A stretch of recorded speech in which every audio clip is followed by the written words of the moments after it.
langsung ke anggota aja. Di sini ada. Perkenalkan, nama saya Alicia, nama Rina Sadikin Lubis dengan NIM 199244143. Saya Jasenia Zulika Kliuhertanto dengan NIM 199244157. Saya Naila Rahmana Nindya dengan NIM 199244193. Saya Selma Andredi dengan NIM 199244153. Saya Nesrina Delia Ariko dengan NIM 199241180.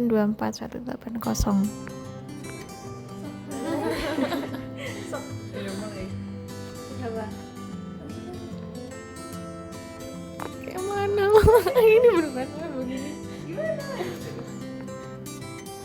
Oke, jadi di sini kami akan melakukan podcast yang bertemakan urbanisasi. Di sini apa saja yang akan kita bahas? Ada yang pertama faktor-faktor dari urbanisasi itu sendiri, terus pengaruhnya terhadap lingkungan, terus apa lagi? Dan terhadap Indonesia. Nah, terus upaya-upaya dari pemerintah. Iya, podcast ini sifatnya spontan. Spontan agar ini pendapat-pendapat argumen yang dicurahkan itu genuine dari hati. Yuk, kita mulai. Siapa moderator? Aku yang moderatorin. Pertama, apa saja faktor utama yang mendorong urbanisasi di Indonesia dan bagaimana dampaknya terhadap struktur sosial dan ekonomi di kota-kota besar? Siapa yang paling berani di sini mau jawab duluan? Siapa? Faktor utama yang mendorong urbanisasi. Apa menurut kamu faktor? Kan kalau misalkan di kota itu pekerjaannya lebih beragam ya. Terus juga biasanya kan kalau dari segi gajinya mungkin juga lebih tinggi dibandingkan kayak di desa-desa gitu. Jadi mungkin orang-orang di luar kota-kota gitu kayak jadi tertarik gitu pengen ke kota untuk mencari kesempatan yang lebih bagus. Bagaimana ya? Kalau menurut aku selain itu sih ininya juga di infrastruktur kotanya, kayak misalnya infrastruktur transportasi buat komunikasi ya, terus banyak perumahan mungkin lebih bagus, gedung-gedung itu yang bikin mereka yang dari desa mau pindah ke kota. Gimana Adel? Masih berhubungan dengan hal-hal tersebut. Biasanya hal itu pun dilatar belakangi sama kenaikan demografi gitu ya, peningkatan jumlah penduduk di sebuah wilayah. Tapi ketika terjadi sebuah peningkatan jumlah penduduk di sebuah wilayah, otomatis akan timbul pengadaan kebutuhan-kebutuhan dari masyarakat, permintaan dari masyarakat yang lebih banyak dan bahkan lebih beragam, karena masyarakat dewasa ini itu biasanya sudah banyak mengadopsi kultur-kultur luar lah, atau punya kebutuhan-kebutuhan baru yang berkembang dengan seiring perkembangan zaman. Jadi semakin banyak komoditas yang diperlukan sama masyarakat dewasa ini kalau misalkan ada peningkatan demografi. Nah, biasanya kebutuhan-kebutuhan itu komoditasnya nggak ada di desa, jadi banyak warga-warga desa yang lebih memilih untuk memenuhi atau mencari kebutuhannya itu di kota gitu. Bagaimana Brali? Ada juga faktor-faktor lain kayak misalnya pendidikan. Kan banyak dari daerah-daerah yang kurang dikenal terus pindah ke kampus-kampus, kayak misalnya saya di sini di ITB.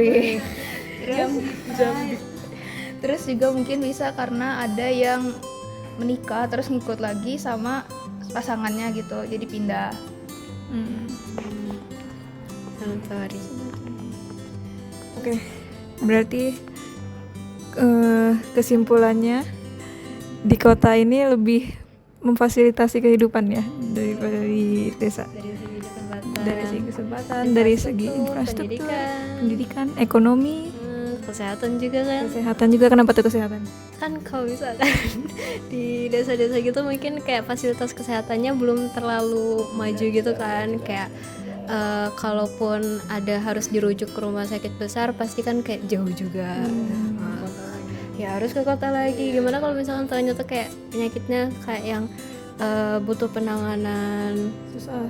cepat gitu kan, kayak susah juga kan kalau misalkan di desa. Bagus, berarti kita semua mencapai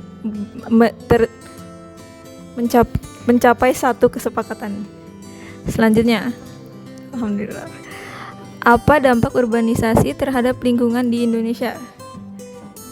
Yang paling urbanisasi di sini boleh jawab. Coba. Waduh.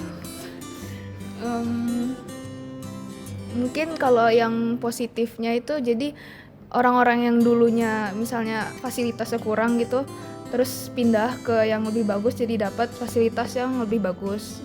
Cuman kan bukan positif doang kan dampaknya, negatifnya juga kalau makin banyak orang itu kan berarti butuh tempat tinggal yang lebih banyak.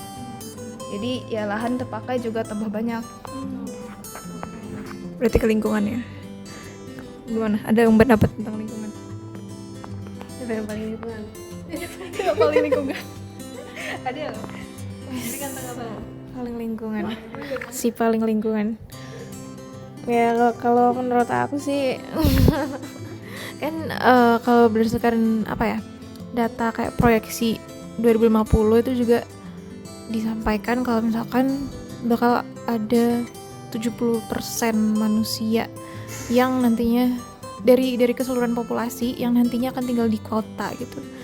Jadi bayangin aja semua orang tinggal di kota.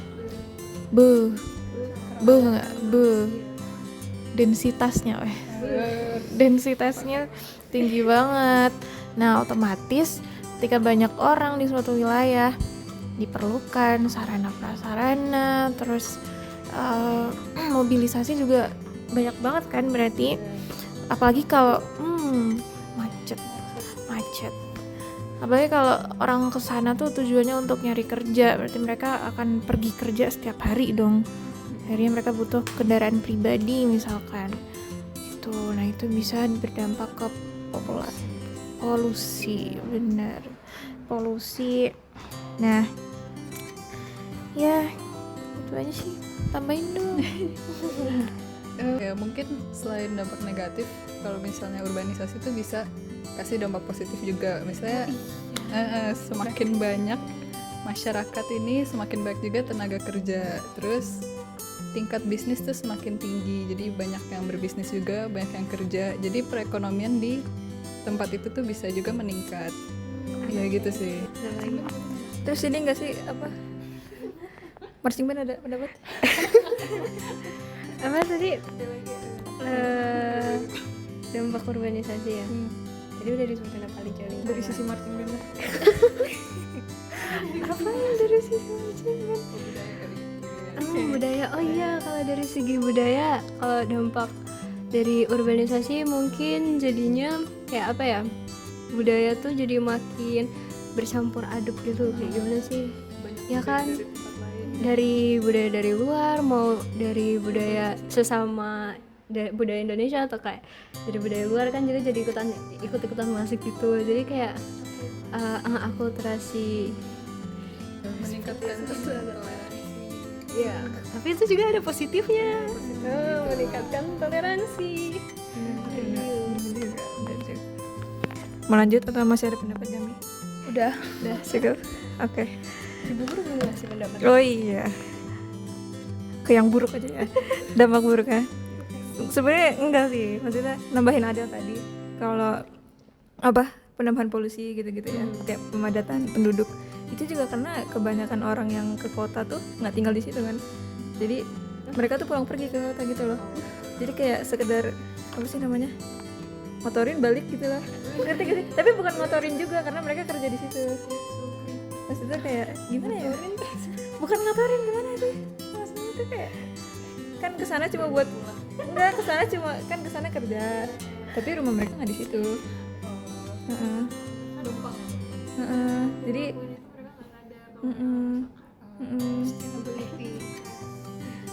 gimana sih ya? Maksudnya enggak ini kan ini sih kayak karena kesempatan kerjanya cuma di situ gitu yang bagus. Karena di tempat mereka nggak ada kesempatan kerja yang semumpuni itu gitu loh. Jadi ya gitu gimana ya? Maaf ya kalau tadi salah kata. Lanjut aja maaf ya. Selanjutnya terakhir sih, bagaimana pemerintah dan pihak swasta dapat bekerja sama untuk mengatasi tantangan yang dihadapi di kota-kota besar akibat urbanisasi ini. Yang paling pemerintah. Kalau upaya-upaya mungkin biar kayak urbanisasinya makin merata juga, itunya apa sih namanya, infrastrukturnya juga coba dimeratain gitu kan kayak biasanya tuh pihak-pihak swasta kayak suka banyak ada tanah gitu kan di mana-mana kayak gitu deh. Terus jadi kayak kok bisa mah yang apa tanah-tanah itu kayak dibangun juga di daerah gitu biar kayak ada pusat ekonomi juga di sana, jadinya kayak enggak padat di satu tempat gitu. Jadinya kan orang-orang juga kayak yang tadi nggak datang buat ngotorin doang kayak kata kuliah juga. Ada lagi? Mungkin kan tadi biar nggak ngotorin juga transportasi umum tuh juga dibanyakin gitu, ditambahin atau mungkin bisa dibikin jalur khususnya yang benar-benar khusus, soalnya kadang masih ada orang yang suka kayak nyelonong gitu kan ikutan masuk. Untuk menebalkan menebalkan apa yang sudah disampaikan. Nah, buat mewujudkan inovasi-inovasi yang kayak gitu, itu tuh diperlukan kerjasama dari pihak swasta dan pemerintahan. Nah, pemerintahan tugasnya untuk menyediakan regulasinya, karena ya kalau pemerintahnya bilang enggak ya kita bisa apa kan? Makanya pemerintah bilang iya.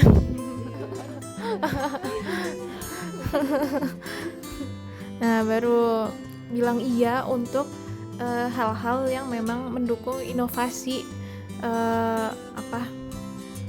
dibangunnya smart cities kali ya, smart city itu jadi kayak regulatory framework lah kalau pemerintahan tuh.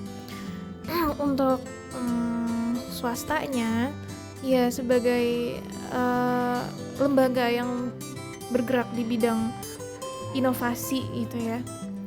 Lembaga swasta kan harus berinovasi kan untuk menghasilkan produk mereka ya. Dengan terus berinovasi untuk menghadirkan teknologi-teknologi yang memang ditujukan untuk mungkin mengurangi emisi karbon atau mengurangi polusi dan lain sebagainya gitu, yang lagi-lagi mendukung smart cities itu karena sustainability. Iya gitu. Ya udah itu collab-nya di situ. Jadi saling mengakomodasi lah gitu. Apa ya? Ini sih salah satu yang udah jalan tuh menurut aku IKN. Itu tuh udah salah satu upaya untuk mengurangi urbanisasi di Jakarta gitu loh. Jadi bakal ya beberapa pindah gitu ke IKN yang ke Kalimantan. Ya gitu sih. Setidaknya udah ada upaya sedikit lah.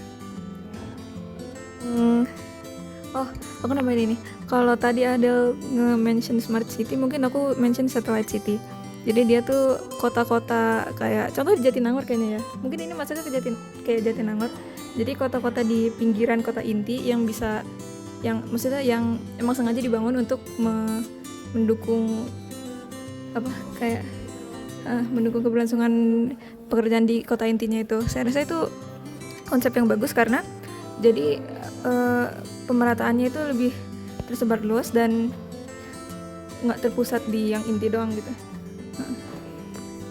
Dan itu bisa kayak bukan cuma ngedukung yang inti doang, tapi kalau misal satellite city itu banyak kesebar di mana-mana, jadi banyak daerah yang bakal meningkat juga gitu di banyak aspek. Udah sih.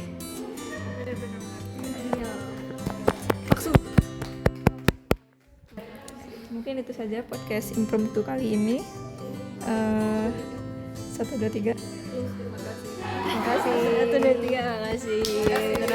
Yeay.